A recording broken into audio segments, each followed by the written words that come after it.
So how did you feel when you took the Shahada?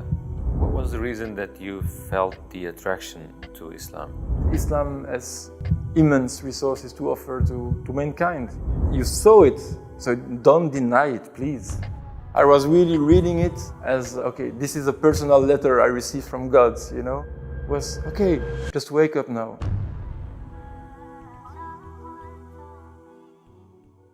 Who is Gregory Van Dam, and can you tell us briefly about yourself?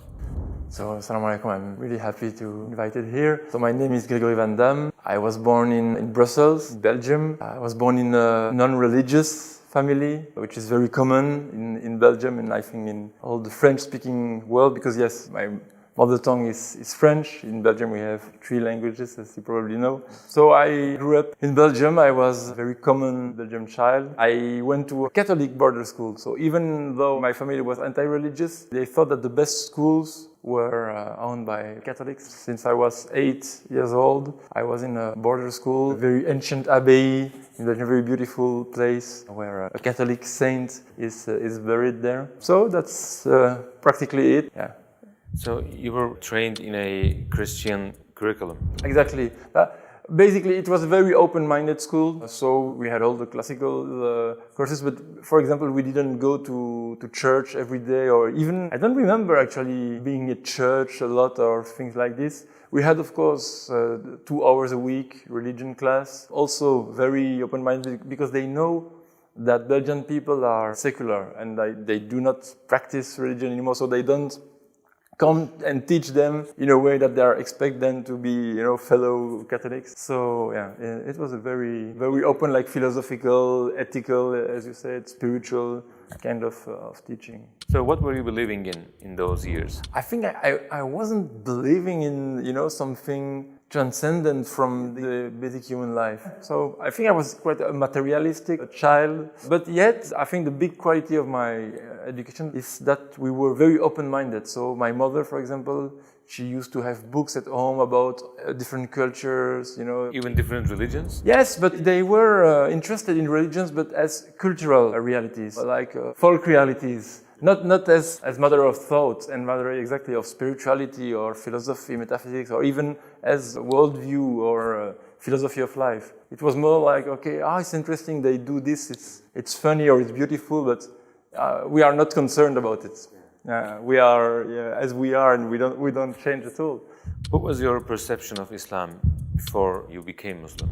That's a very good question. There are some interesting things. There is one very fascinating anecdote I remember very well. When I was a very little child, maybe I was 6 years old or 7 years old, something, we were doing shopping in Brussels, a neighborhood where there are a lot of Moroccan and Turkish shops. My family used to go there to buy, you know, olive oil, dates, things there to what else. And I was with my mother and my grandmother. And we passed before that shop with a big picture in a frame of the Kaaba.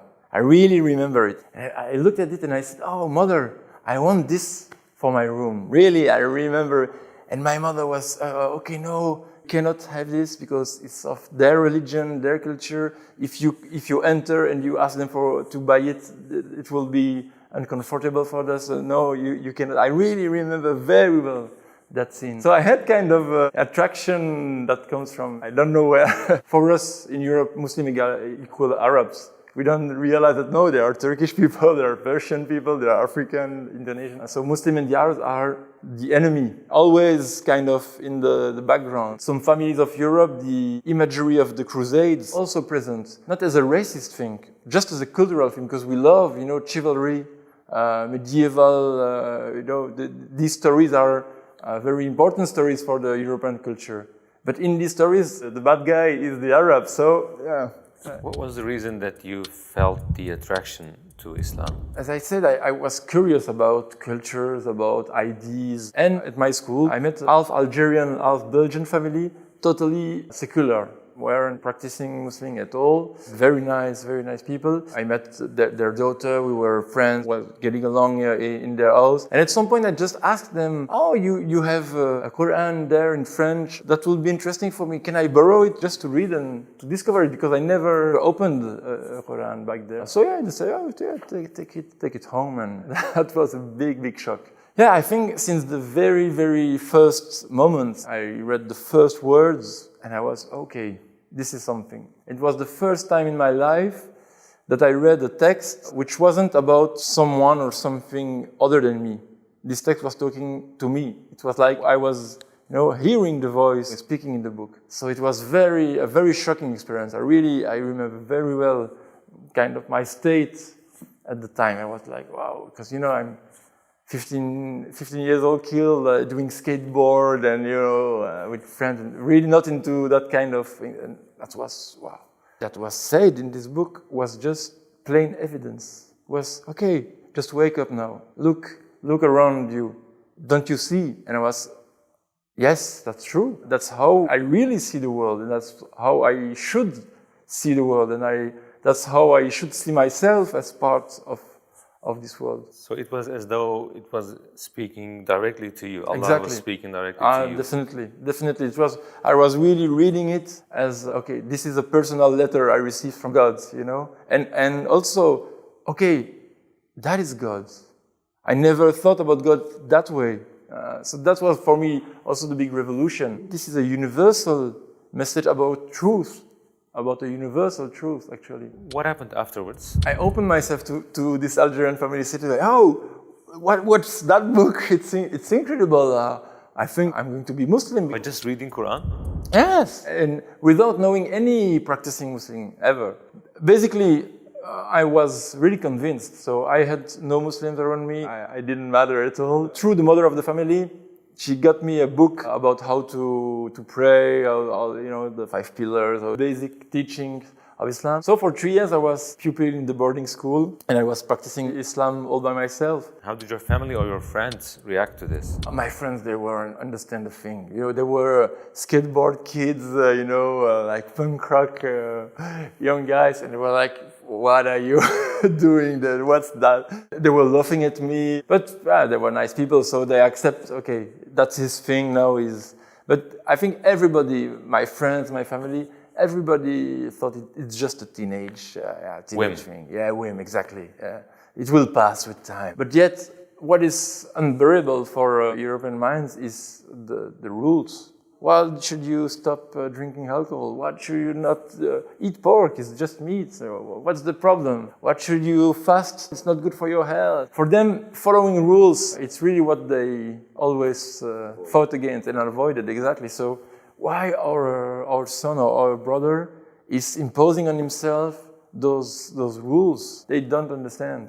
Was it hard for you to perform 5 times a day, or was it hard for you for fasting 30 days in 1 month? Fasting was not that an issue because up north, I had the rahmah that my first Ramadan was in November. So basically I was fasting from 8 o'clock to 5 p.m. Very easy Ramadan. It's after that I experienced the Ramadan in summer, in North summer, which is like 21 hours fasting. This is something else. But so at that time, no, Ramadan was not a problem at all, really. But praying regularly, that was an issue, of course. When I was at the boarding school, very, very difficult to find a way to pray. I was finding ways to cover my prayer after school or something, but that was the most important struggle.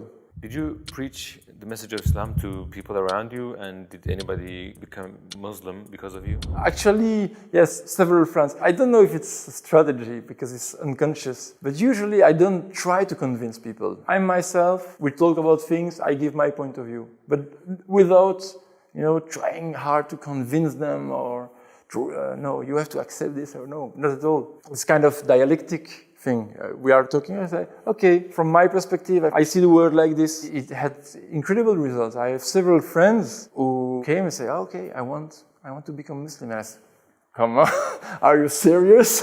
Without trying hard to do it. I think it's the best way to convince people because the European mind is very reluctant about being convinced. They don't trust politicians, they don't trust the medias, they don't trust scholars at university, they don't trust anyone. Also the religious figures they don't trust. Definitely, this is really, for them it's the past. Another interesting, when my sister had her first daughter, I think she was like 4 or 5, she started to ask questions about death, like every children, And what my sister said, these questions you will see with your uncle. I have no answer about death, but your uncle, he has the answers. So I said, okay, so you don't really accept my Islam and you are not at ease at all with my belief, but yet you realize that for very crucial realities like death, I have more answers than you. This is really interesting. They realize that there is something, but they cannot step forward and they cannot overcome the barriers they have.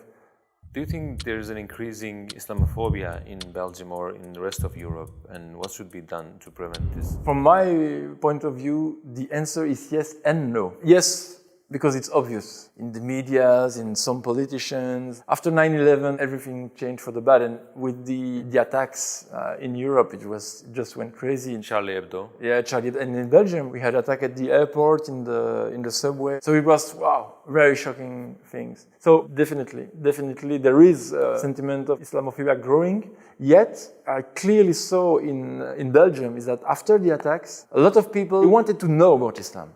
That was a very new thing. They wanted, okay, so what is about this religion? I want to understand what's the point. So they start to ask questions. Before they didn't ask questions, kind of hidden Islamophobia. And today it's a very conscious, very present Islamophobia. But for some people, it's the occasion to get to know Islam. What was your purpose before Islam and what is it after Islam in life? I always have been a kind of idealistic person. I think my purpose was, okay, I'm going to change the world. And probably today I want to change the world, but I think I see it completely differently. I think that I first need to change myself, and it's very important. You don't change because you want to change. You have to know exactly what change you want for the world. So, yeah, today I think the importance of this knowledge, to know better human being, to know better how the world works, and to know better my main resource, which is the Islamic tradition. Thank you so much for accepting our invitation, and I pray the best for you in your studies and in your way of life in Islam. Thank you. Hello brothers and sisters, and thank you for watching the video. If you want to take a look at more of our videos like this, you can check the playlists we created specifically for you on the right, or you can check out our latest videos on the left. Don't forget to like this video and subscribe to our channel so that we can reach and benefit more people. See you.